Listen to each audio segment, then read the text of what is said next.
This one? 大家好. Can you hear me? It's okay, right? Let's wait for the bell. It's not there yet.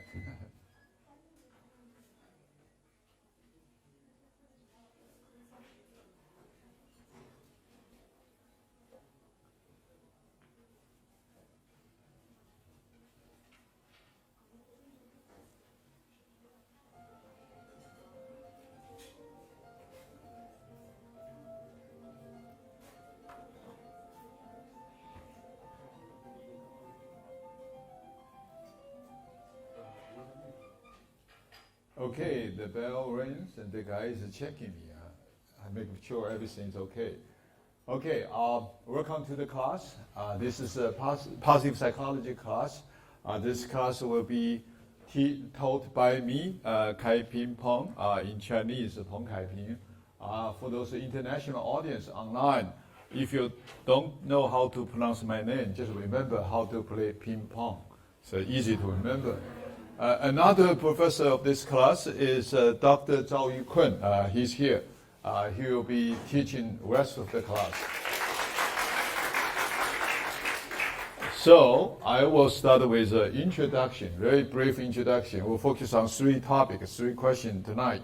First, why should we care about the positive psychology? What's the big deal about the positive psychology? So the reasons, the meanings, the purpose, the goal, and definition of a positive psychology. What is it? So that's the first question. The second question is the theoretical foundation of positive psychology. Why is it interesting? Why it has a tremendous impact to the psychological community and also to the society in general. So what has been done, and I will share you some of the interesting discovery just to invite you, attract you to this class. Yukun will finish here with the detail. I will give you a brief overview. Maybe because this is a lecture, so we'll give you a little bit of tip and suggestion how to make your life worth living, how to make yourself happy. So three questions, that will be the focus of tonight. Before I start the class, I would like to light up the atmosphere a little bit, have a little bit of fun. So first, I want you to pick up your cell phone. I assume you all have a cell phone, right? Turn on the camera. There's a camera function, right? Take a snapshot of your face. Don't ask me why. Just one snapshot. Okay, don't beautify it. No need to do that. It's just for the classroom. So a snapshot of your face. What the face can tell you and tell us, or tell you why. This is exercise number 1 before the class. Exercise number 2, I want you to think very hard. A person who you consider to be your savior or helper or someone who helped you when you need the help. And that person push you and probably pull you up. Whatever the action the person take, that make yourself a person who you are right now. Who is this person? What the person has done to you that make you different from before. If you want to say thank you, if you want to express your gratitude to that person, what you want to say, you don't need to say it. You just think what you want to say. That's called gratification. Many people think, no gratification, just give me no money, right, in return. That's a totally different practice. So the journey of your mind is very different. If you just want to feel the gratification, the urge to express the gratitude, versus you have to return other people's favor. That's a totally different result. In Chinese, it's called 感恩. The second is called 报恩. The two very different psychological process. Experience that. Think about that. Exercise number 3, I want you to do it before the class, is to recall experience you have or you had recently that you are very much enjoying what you're doing. You immerse yourself in what you're doing. Forgot the time, forgot the space, forgot who you are at the moment. You really like it. You're very into it. You're in the zone, on fire, whatever the expression you may want to think about it. It's very happy and just recall the experience, what you're doing at the moment. And that's the experience we call flow. So what is a flow? why is it relevant to positive psychology? What is important to our human well-being? So those are the exercises. I want you to think about it, to do it, from time to time. We only have 1 hour. We don't have a break. But you can think about it right now. Do you have the experience before? And also, who you want to express your gratitude, and who the person you really feel the need to express your gratitude, and also took your snapshot. I hope you already did it. So those are the exercises we just complete before the class. So we'll come back to the first questions. Why positive psychology? What's the big deal about it? Why should we care? Well, the reason we care is because we need it. The reason we need it because we encounter all the problems in daily life. That the problems may be associated related to your health, right? Physical health, psychological health. You feel depressed. You feel anxious. I know many students feel anxious about the exams. You may feel jealous, right? Because your classmates just get a 100 point in whatever the exams you just took. You only get a 60 point because the professor was very generous and pushed you over the 60 points. So you feel a little bit jealous. You feel a little bit down, right? You only got 6 points. So we have all kinds of reactions, and we have all kinds of very anxious, distressful situations. Maybe some problem with your family and friends because this COVID-19 is going on, the pandemic is going on, people's life change in a fundamental way. You have to wear masks in the classrooms. You have to keep a distance from your relative, from your friends. And we sometimes even have to close schools. Today, I was told that the 2 elementary schools were closed. All students sent to some places unknown, right? So we all have this kind of problems. We have a problem with our career, with our future, and some problem with our society, right? Communities, our schools, and also our countries facing incredible challenge these days. Global, conflicts going on right now, right? All these problems actually make our humans have to react to it. One of the typical reactions we all have is an emotional response, right? We don't just think. Sometimes we have this physiological, psychological, emotional responses like fear, anger, suspicious, right? Someone's doing something bad to you, or depressions. The increase in depression rate in China among college students, even among elementary school students. We did a survey last year. We find that lots of kids now have these depressions, unheard of before. Even like a 9-year-old kid said, I feel depressed. I was surprised, what you depressed for? But they all have their own reasons. Of course, we can see the other side of human emotions. Courageous, why our nurses, our doctors are doing very courageous things in fighting this pandemic. Pride, right? Tsinghua University students are very proud. These days we rank number 10 in the world. Everybody feel very happy. I doubt about the results, but I think at least to make all of us all very proud, right? We can boast that ranking. Happiness, right? We do have a sweet love. We have close friends. We feel sense of happiness, elevations, etc. So we all have kind of psychological, physiological reactions to all kind of problems. So we need certain level of understanding why we have the problems, how to solve the problems. As a matter of fact, you shouldn't worry about that because we humans are actually well prepared to face the challenge, to face the problem, to face disasters, because during the long process of human evolution, our ancestors had encountered those problems, those challenges, those disasters multiple times, many, many times, uncountable. We cannot count how many times. So we already built up certain psychological and physiological response mechanisms to deal with those problems. Those mechanisms now we know is called the HPA, axis of stress response, because all those problems, all those dangers actually generate stress. Then we humans already have something in our body that can help us to fight. And that is actually the 3 important body parts in our bodies. One is the hypothalamus. The second is a pituitary gland. It's a very small gland inside our brain.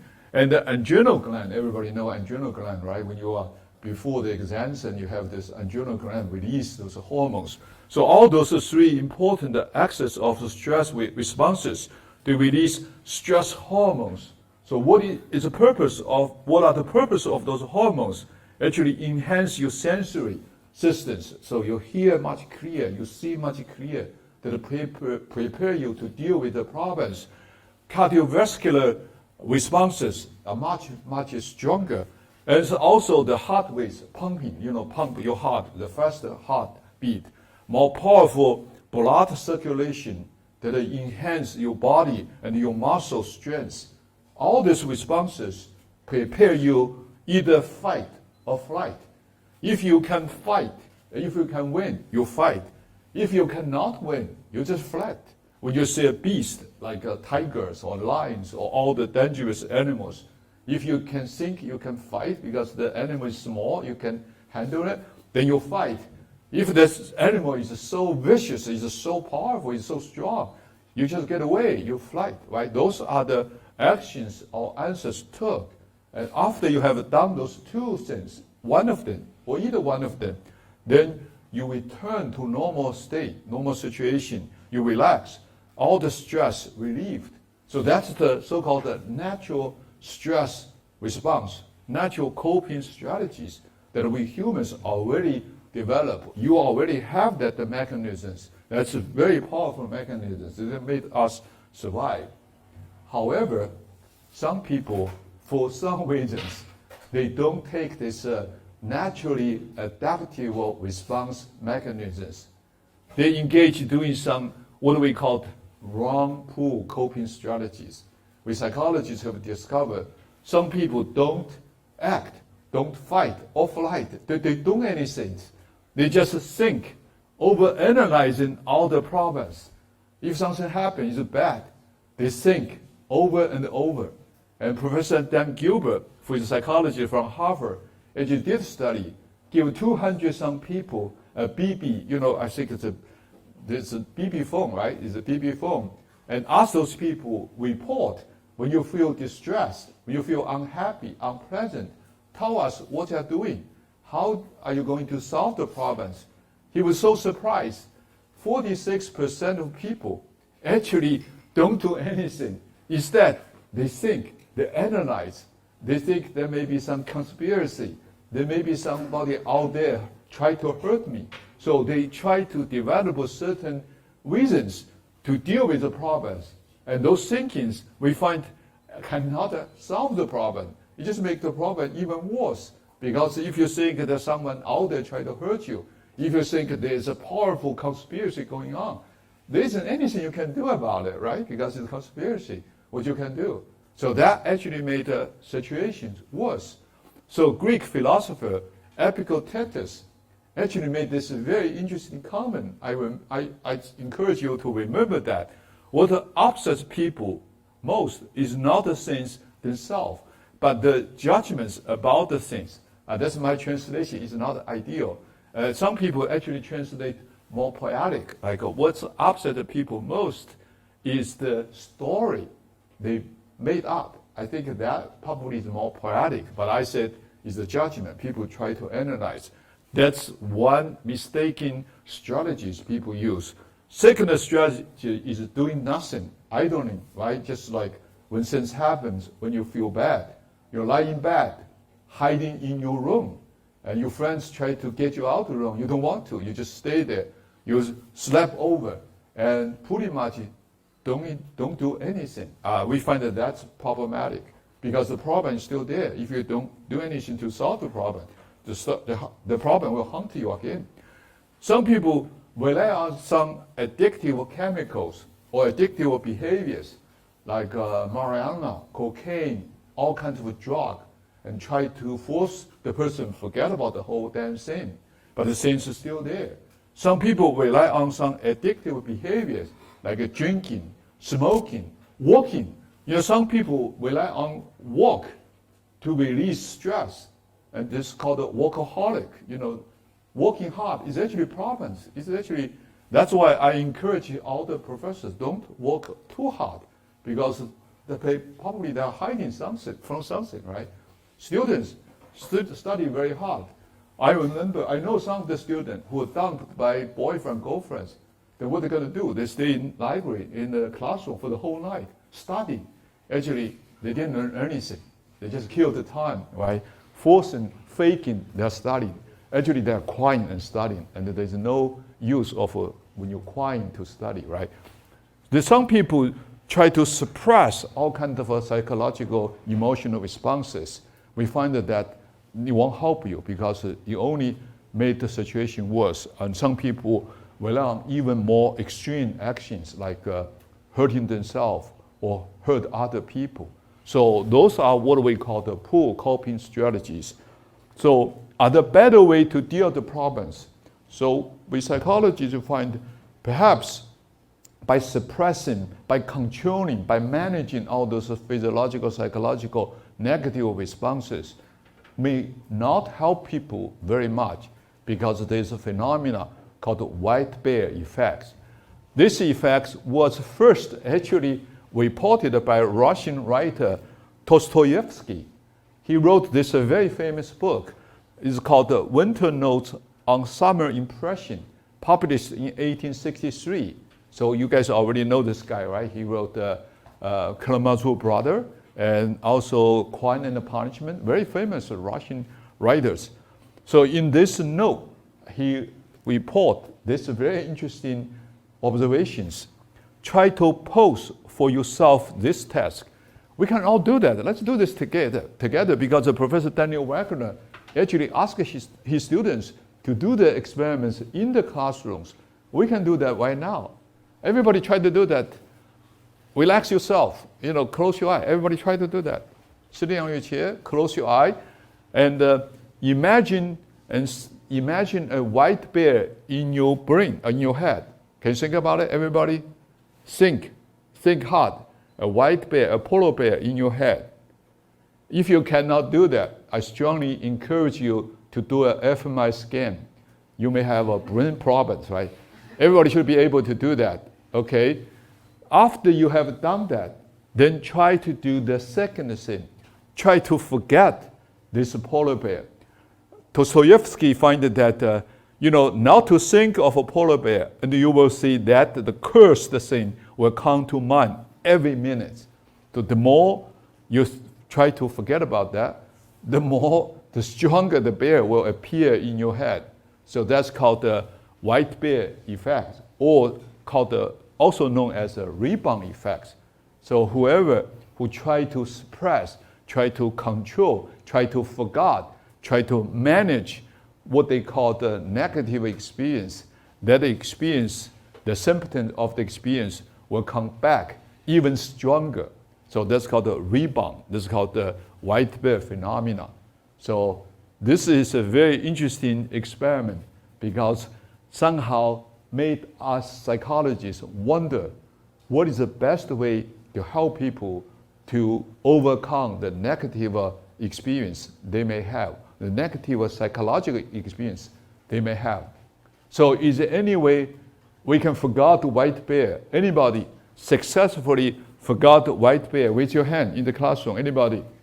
Anybody? Can you do that? Nobody? Oh, you're good Tsinghua students. You couldn't think otherwise, right? Just try to forget this white bear. There's a way. So what is the other way? Actually, the better way is to shift attentions, shift your imagination. Replace the white bear with something else. If you don't think the white bear, you think a smiling children's face, right? Or sunshine, or flower, whatever, you think about the other things. The white bear is actually disappear right there. So they give us some suggestion. Perhaps the better way we can deal with anxieties, distress in our daily life is not necessarily by control, by manage, and by forget. It's actually probably by replacing or even transcend the negative experience with more positive experience. That's the logic behind positive psychology. So positive psychology was a new domain in the field of psychology, actually proposed, suggested by Professor Martin Seligman from University of Pennsylvania. Dr. Zhao Yukun happened to be Martin's student in China, and he will teach this class with me as well. So Martin Seligman, as the president of American Psychological Association in 1999, he made this very famous speech, now classical speech, talk about the definition of a positive psychology, the mission of a positive psychology, the characteristics of a positive psychology. He believed that the positive psychology is trying to use rigorous scientific methodology. So one principle of positive psychology is to be very scientific, very rigorous. We need the evidence, we need the arguments, we need the debate, we need the falsifications. So basically, everything positive psychology try to teach, try to propose, try to suggest, requires certain challenge and criticisms. We work on your criticisms. So that's called the scientific methodology. Also, is the practice and the science as well. So it's not just the practice, like helping people alone, but also trying to find the scientific foundation of a positive psychology, scientific principle of a positive psychology. So try to doing all those things to increase individuals' well-being, increase in families, organizations, societies thrive, and the positive and the happiness as well. So you can see the positive psychology, the whole purpose is to try to use scientific method to find the inner strengths of individuals to promote well-being and happiness in society, in family, in individual organization as well. So it's very broad, ambitious visions of positive psychology. Why? Why positive psychology can accomplish those purposes, those goals? And what is the rationale? What is the evidence behind that? Professor Barbara Fridrickson, who was the last president of International Positive Psychology Association, who also did a postdoc in Berkeley with us many, many years ago. And she's now the president, she's now the professor of psychology, and I think it's at the University of South Carolina, right? Okay, good. In 2004, she published a groundbreaking theoretical paper, review multiple studies conducted by herself, her colleagues, and many positive psychologists proposed these explanations why positive emotions, why feeling good may be beneficial to individual well-being. And that theory she proposed is called the broaden and the build theory. Why is it broaden? Because she argued that this positive experience that people have can actually have the power to broaden your resource you may have, whatever the resource you have. You can increase it, you can enhance it, so it's called broaden. You can build the resource, meaning that there's something you don't have. It can help you to build your resource. For example, she argued that if you feel positive, you feel good, elevated, and actually it increase your physical resource, physical strength, resource, meaning your physical strength, right? When you feel good, you like to exercise, you like to run, you like to jump. When you heard the good news, you've been accepted by Tsinghua University, you almost feel the power, the energy, the strength to jump, right? You are very happy.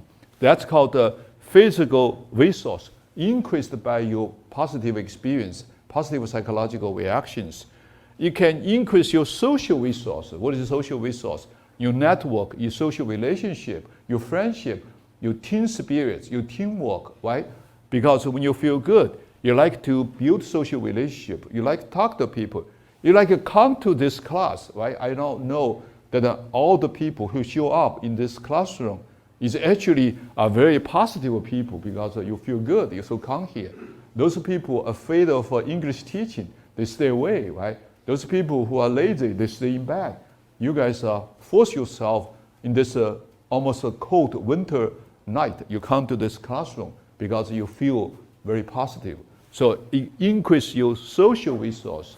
You can also increase your mental resource, you know, your resilience, your self-control, your pursuit of a goal or purposes, because when you feel good, you actually can handle all the criticism or stress. If you're happy, someone make fun of you, you just left over. You just forget about that. It doesn't matter very much. But if you feel unhappy, if you feel sad, some people criticize you, you instantly feel being insulted. You're very angry, right? You can see the self-control is very much determined by your emotional states. Your intellectual resource, that's something I know Tsinghua students really cherish, really care about it, is the ability to solve problems, to be more creative, to be imaginative. If you really want to have that kind of a resource, feel good is very important. So that's why researchers have found that those Nobel laureates, when they made this great breakthrough in scientific discovery, often at the state of happiness, will feel very good. And the stress, anxiety, actually won't make people be creative in solving problems. So she found that all these positive emotional states can increase, can build the mental functions of individual. So that's called the Broaden and Build series. Some people might say, I don't care about those resources. I just want to get more money. If the purpose is to get money in your life, you may be surprised to know that a positive psychological state can actually help you to get more money. Yes, we all like that, right? So in 2006, Professor Edmund Fields won Nobel Prize in economics, and he wrote this book. And that was the reason why he won the prize, because of his work on this phenomenon called the mass flourishing. So what is a mass flourishing?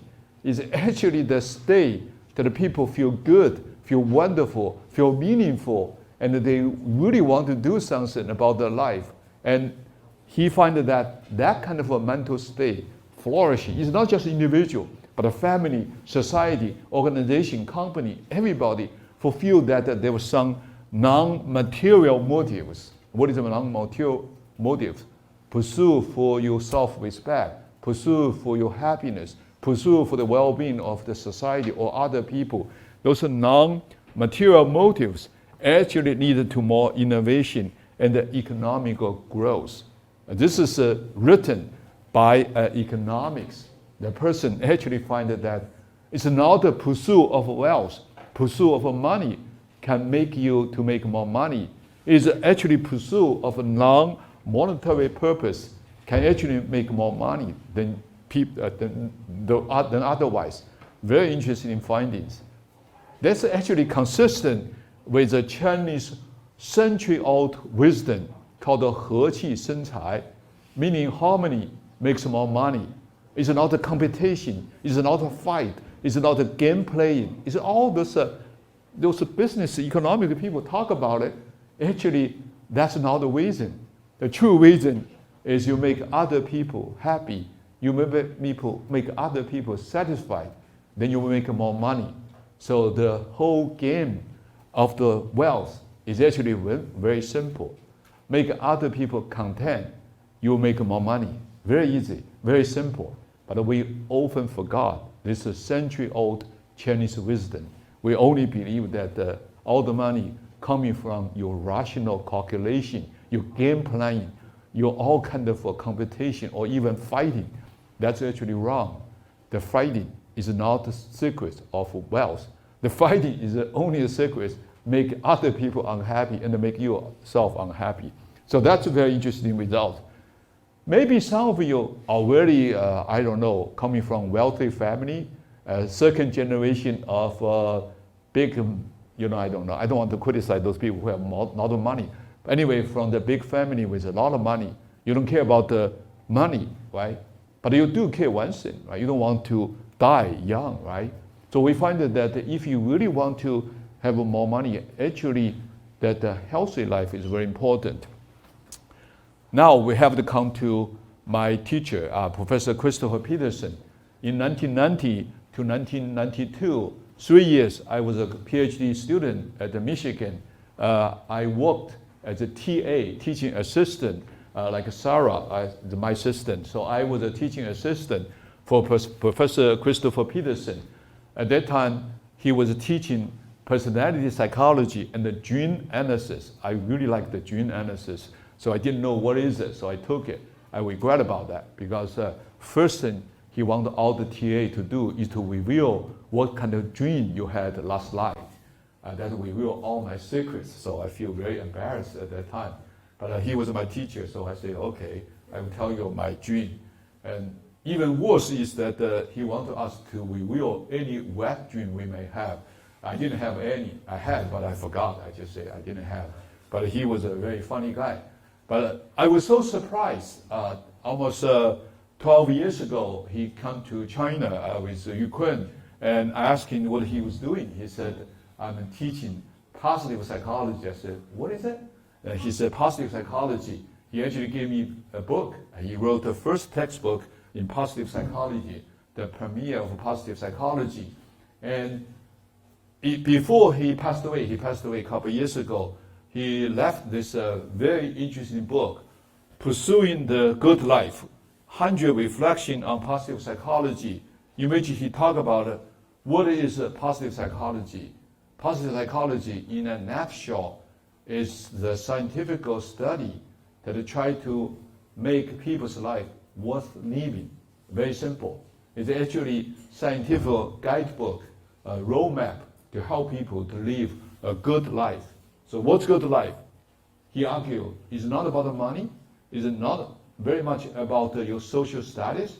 To a certain degree, it's not necessarily about your longevity. And what is a good life? He argued, is actually the life full of love. If you don't love anybody, if you're never loved by anybody, the life is not worth living. So love is very important. Number two, playful. The life is playful. It's not hard work. We live not necessarily to do the job. Actually, the reason we do the job is to have a better life. We often forget the causal effect relationship. So we live here is not to do the job. We live here is actually to enjoy good life. Of course, study, working hard. The whole purpose of it is to make your life worth living. Number three, service, meaning that make yourself available, useful, meaningful to other people. So life is not very much about the individual, you. It's actually about other people. For people like you guys, very smart, very intelligent, with a great education from Tsinghua University, and your life definitely gonna be worthwhile.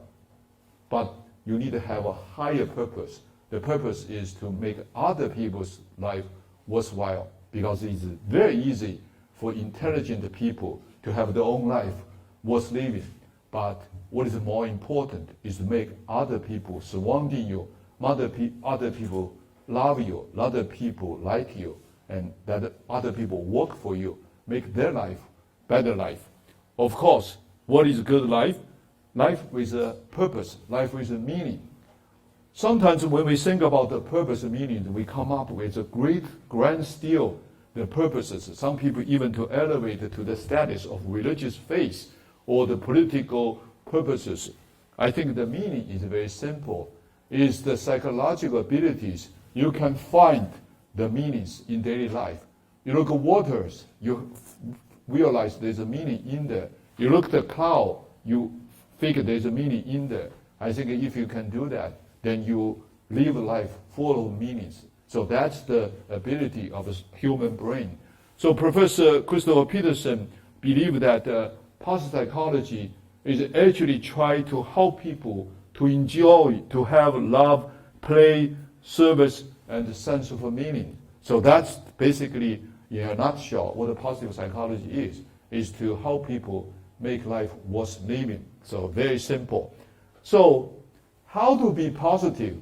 For this whole semester, Dr. Zhao Yukun and myself will teach scientific studies on the field of positive psychology. So there will be lots of methodologies, lot of suggestions, tips, but I want to give you a foundational explanations how to be positive. How to be positive? Doing what humans can do better. Very simple. That's my theory. So how to be positive?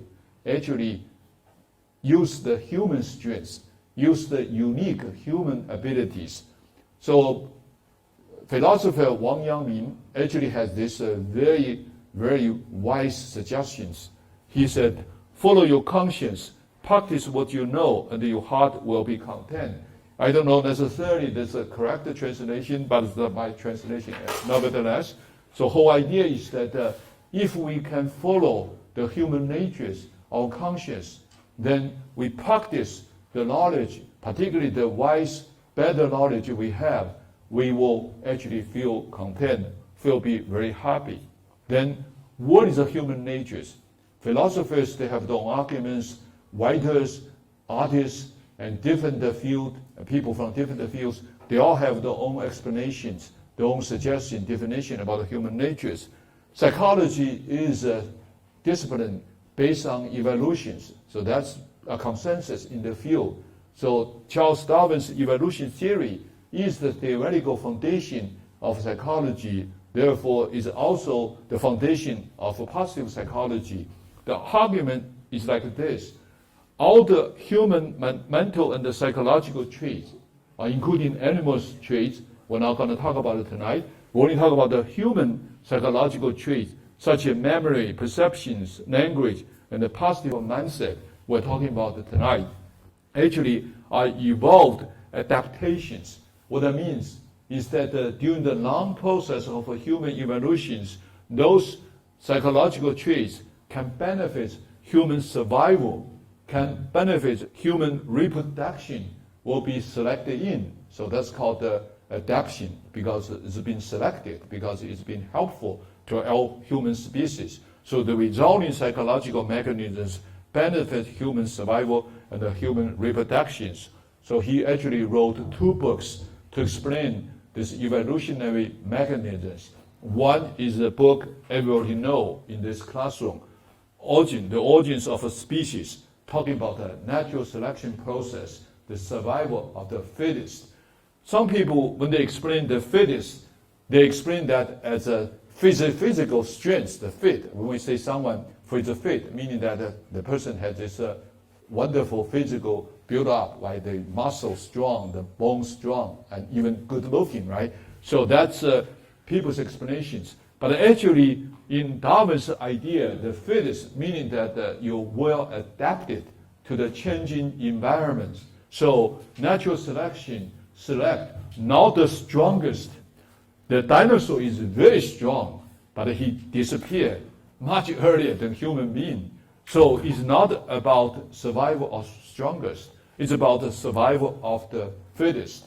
So humans are incredibly well adapted to the changing environment. So those resulting psychological traits are traits that help us to survive. Second mechanism, Darwin also talked about the descent of a man and the selection, descent of a man, and talking about the sexual selections.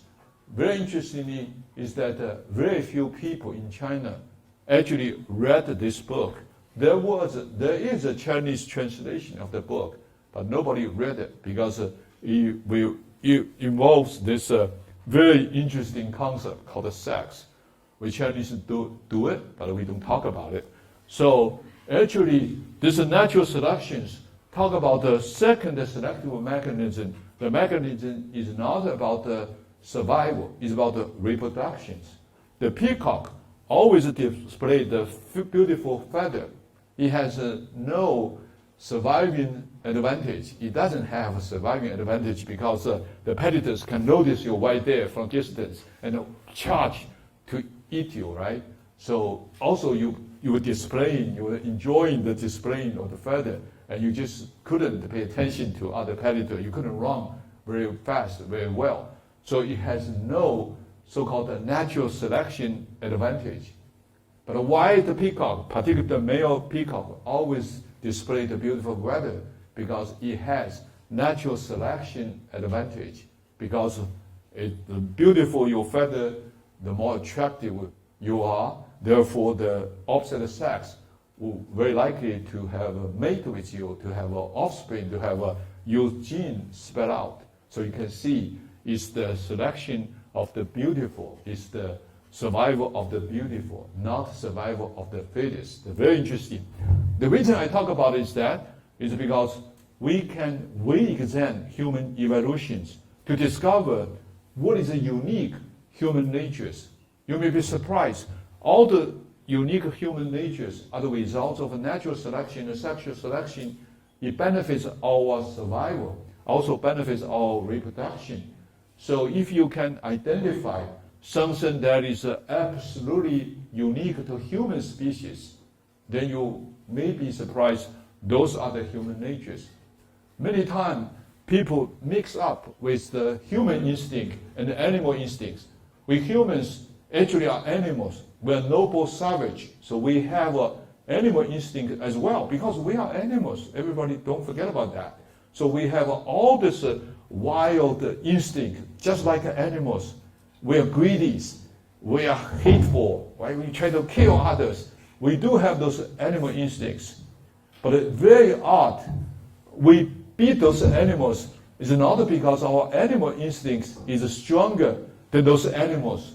Just to think about it. We can run faster than those animals. They run much faster than us. Our strength is not as strong as those wild animals. So it's not that the animal instincts that made us to beat other animals. It's actually something unique human instincts that make us stronger than those animals. So nowadays, we beat almost any animals, according to some expression. We Chinese can eat everything, right? That's a joke. We don't eat a lot of stuff. We do have a cultural taboo as well. But what I'm saying is that we can beat those animals.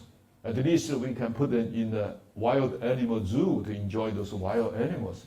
Not those wild animals put our human in the wild human zoo, right? So you can see. So we have the strengths that's called the human instincts. So what are those human instincts?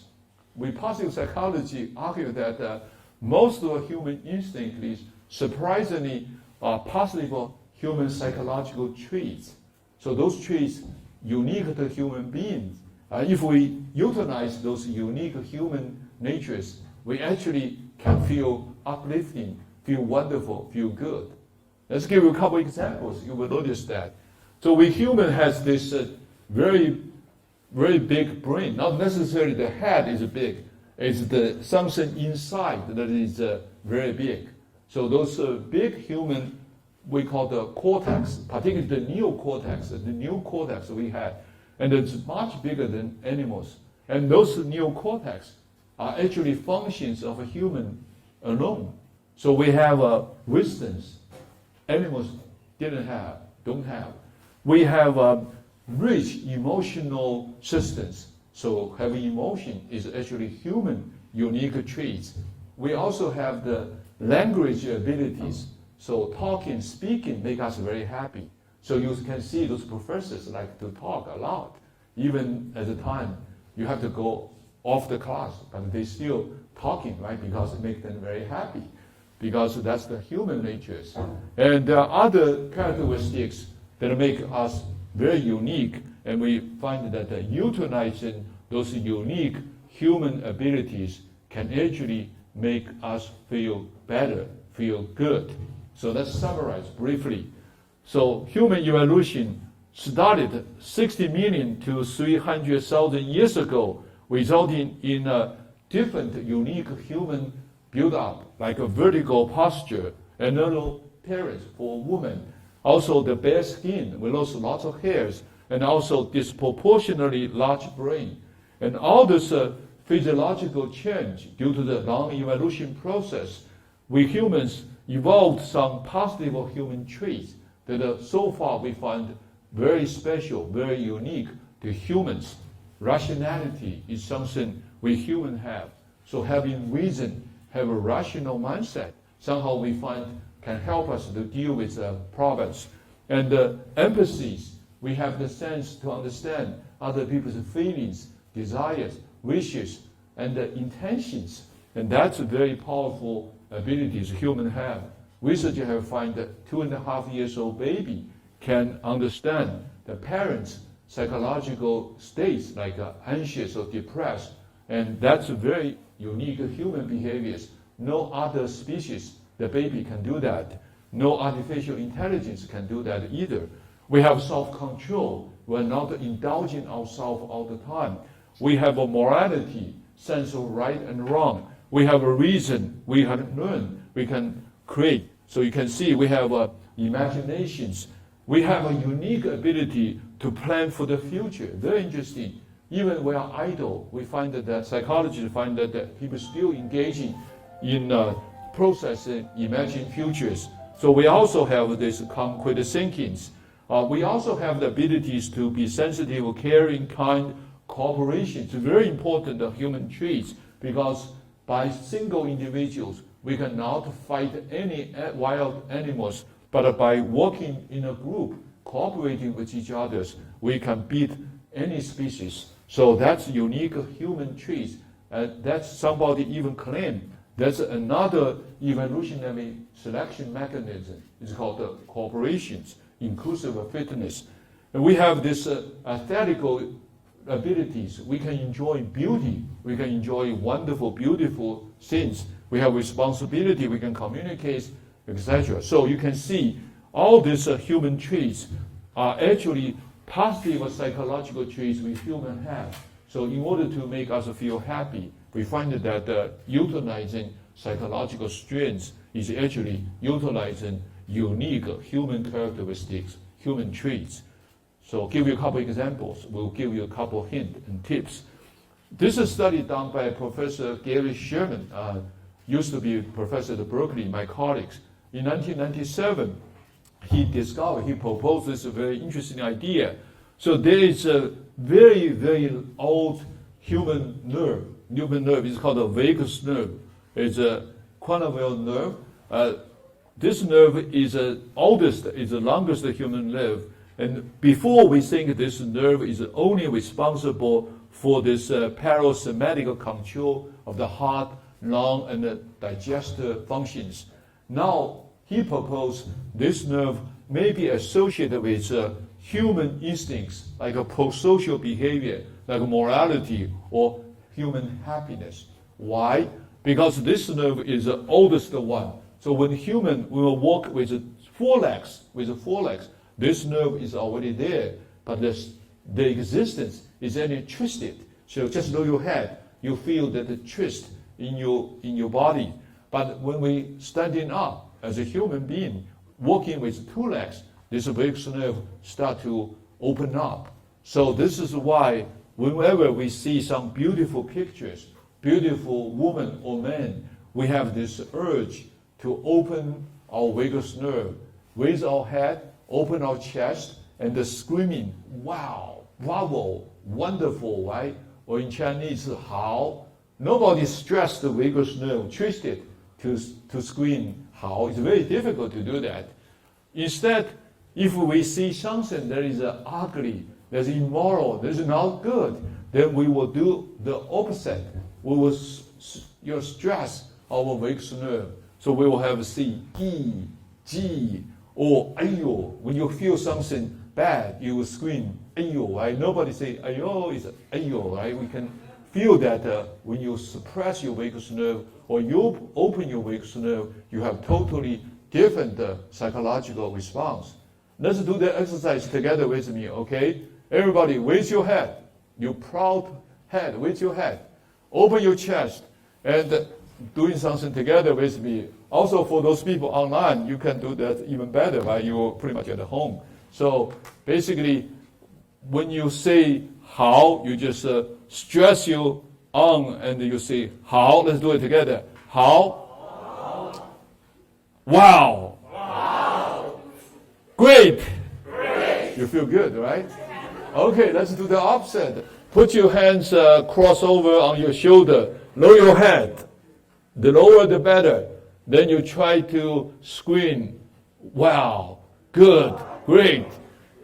Very difficult, right? Almost impossible, right?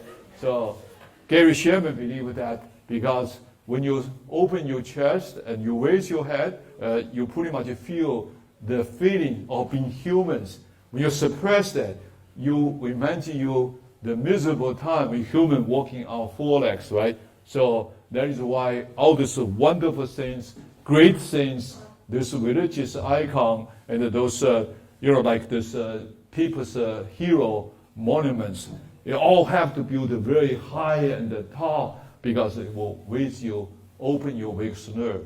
So philosopher Immanuel Kant actually made this very interesting observations almost 200 years ago. He said, two things fill the mind with every new and increasing admiration and awe. The more often and steadily reflect upon them. The starry heavens, the starry sky above me, and the moral law within me.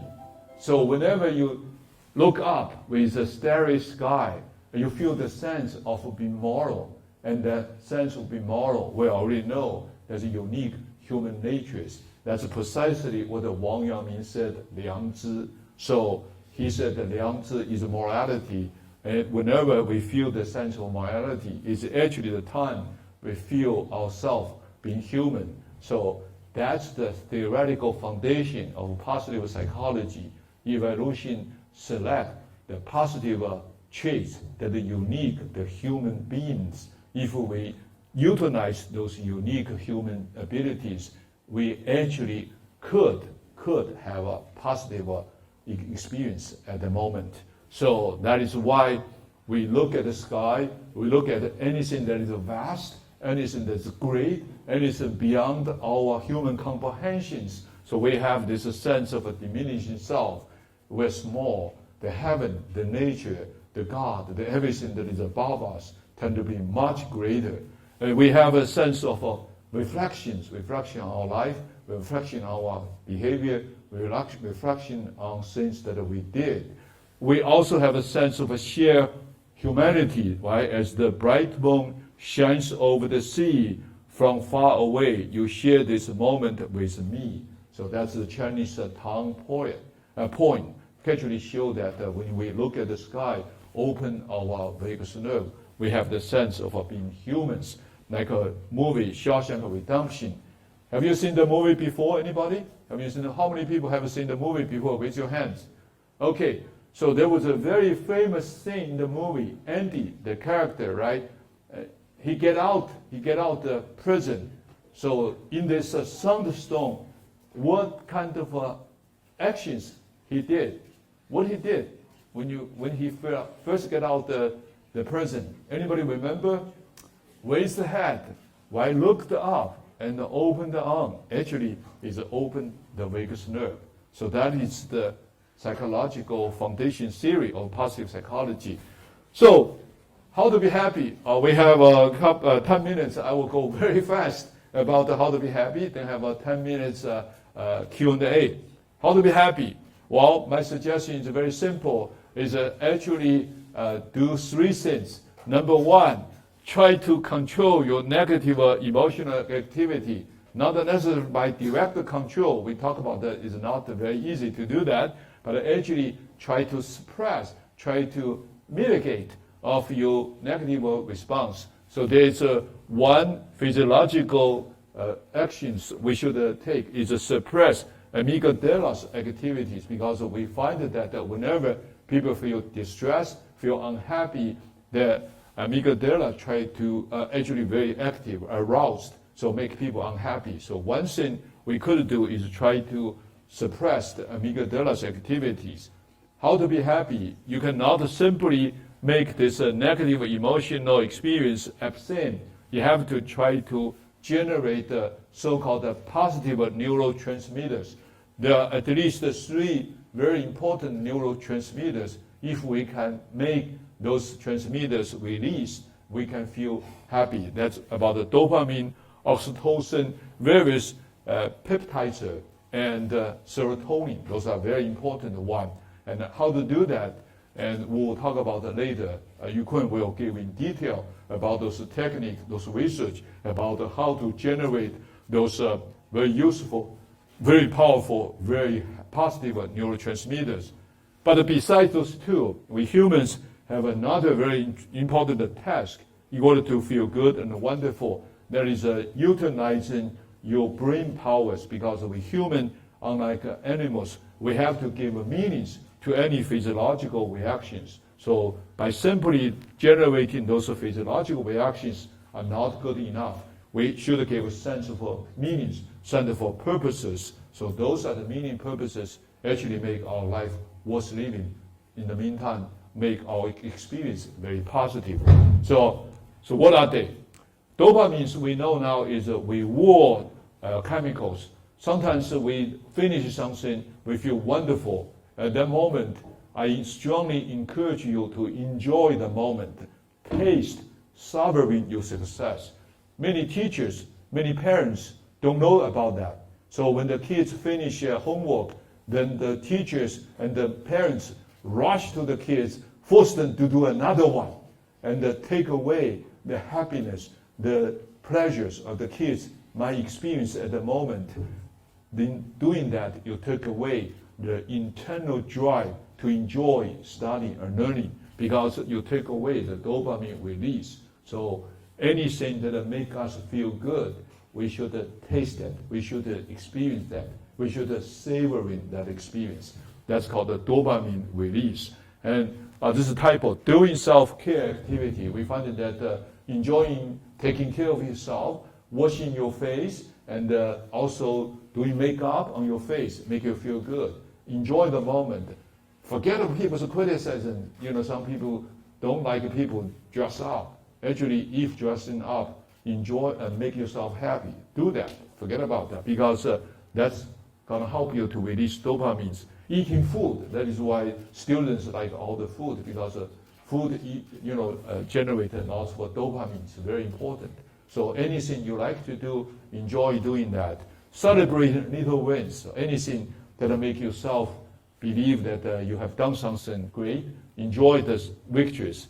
Oxytocin, that's what we call the loving hormones. So play with the dog, play with the baby, holding hands, hugging your family members, give compliments. All those things we find that make you feel wonderful. So you can hug your friends. Maybe after classroom, after this class, we all hug wonderful friends. Definitely it will make you instantly happy at the moment, because oxytocin is actually that useful hormone, make people feel good. And serotonin, Professor Michael Houghton won Nobel Prize last year. He was a Canadian, was actually a psychologist as well. And the reason he got Nobel Prize is because he found a vaccine. But actually, his true success was the discovery of this serotonin, because the serotonin can stabilize your mood. When you feel down, when you feel unhappy, the serotonin release can help you. So mediating, meditation, running, sun exposure, like taking sun baths, can help people release serotonin. Walking in nature, swimming, cycling, all these actions, we find that increase people's serotonin release. So it's very important that when you feel unhappy, perhaps is that you don't have enough serotonin. So you can see the present inmate, they feel horrible when they stay inside, but they feel wonderful when they get out, right? When they get out, not necessarily release, but they get out in this courtyard of the prison, meaning 放风, they feel very happy at the moment, because it has the serotonin release. So find those things definitely help you. And endorphin, that's one of those so-called peptides, and that's actually the painkiller. So when you're doing exercise, you feel very painful, and you just cannot do it anymore, and you force yourself to continue for another 2 or 3 minutes, then your brain will release this painkiller, help you to feel good. That's why people after exercise, they all feel wonderful, uplifting.